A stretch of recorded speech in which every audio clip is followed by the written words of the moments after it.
Welcome to BenjiManTV. Today I'm going to show you how to make yakisoba, that delicious Japanese pan-fried noodle. It's simple, it's easy, you can put a lot of healthy ingredients into it. And you know what, for the most part, it's a fairly quick cooking time, so you can get it right onto the table fairly quickly.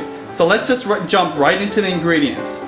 Today for my yakisoba noodles, I'm using a dried yakisoba noodle packet that actually comes with its own flavoring packets as well. If you can't find yakisoba or chow mein mix, whether it's fresh or dried, you can always use top ramen noodles. Now it's not going to come out exactly the same, but you know what? It will do the trick.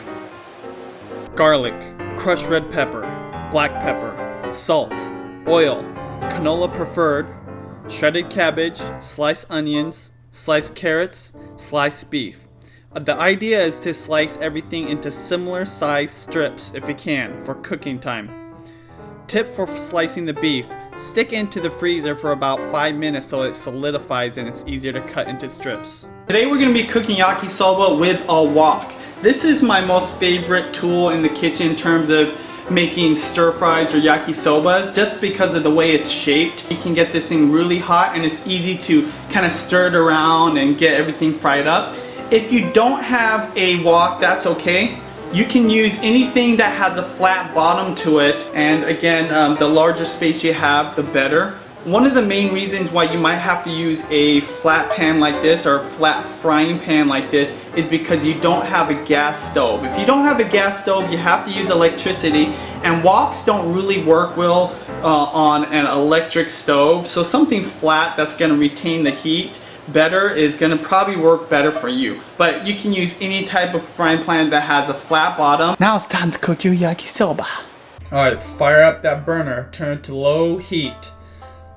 Stick that garlic in there. Next, the crushed red pepper. Spice it up. Get that oil in there. Make sure you have it on a low heat, and you're going to simmer those flavors all together. Mix as needed. Once you cook up that garlic and the heat from the red pepper comes out, take it all out of the pan and put that to the side. Turn your burner on high with the leftover oil still on the pan. You're going to next throw in the beef. Oh yeah, it's all about that meat. Remember, you have high heat. Next, put salt. Put that black pepper in there. Stir it up. Make sure you have it on high heat here.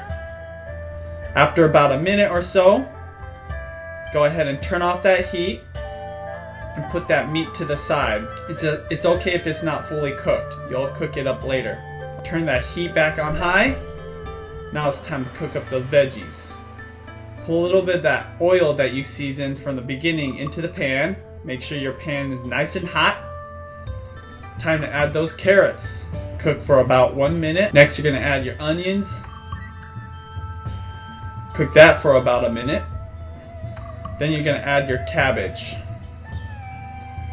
From here, it's not going to take very long, maybe another minute or so. Add in a little bit of that oil if you want, or just add all of it in there. Get those chunks of garlic in there. After you're done frying up all of your vegetables, go ahead and put it into the same bowl you had your meat into and put that to the side. Turn that heat back on high. It's time to cook up those noodles. Put in the recommended amount of water from the packaging of the noodles, and you're going to go ahead and boil that. Next, you're going to add your noodles. Remember, the key to this is not to have a lot of liquid, okay? Once most of the water is boiled and the noodles are somewhat soft, go ahead and add your flavor packets.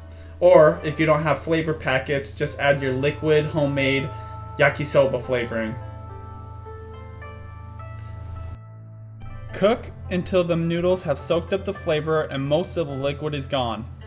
Add the stir-fried vegetables and meat and cook this until all of the liquid is gone and you've reached your desired doneness of your yakisoba.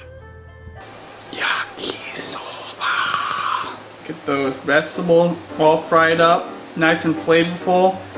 Beef is perfect.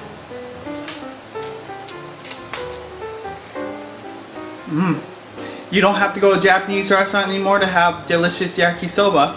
Make sure you subscribe to BenjiManTV if you love food, and put a comment down below of other videos that you want to see. So, thank you very much. This is Benji on BenjiManTV. Eat food!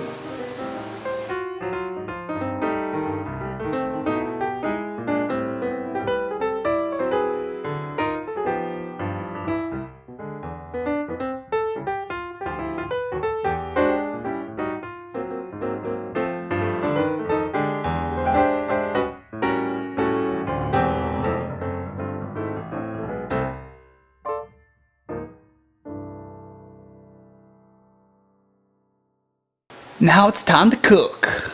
Now it's wok time. Now it's yakisoba time. Now it's time to cook your yakisoba.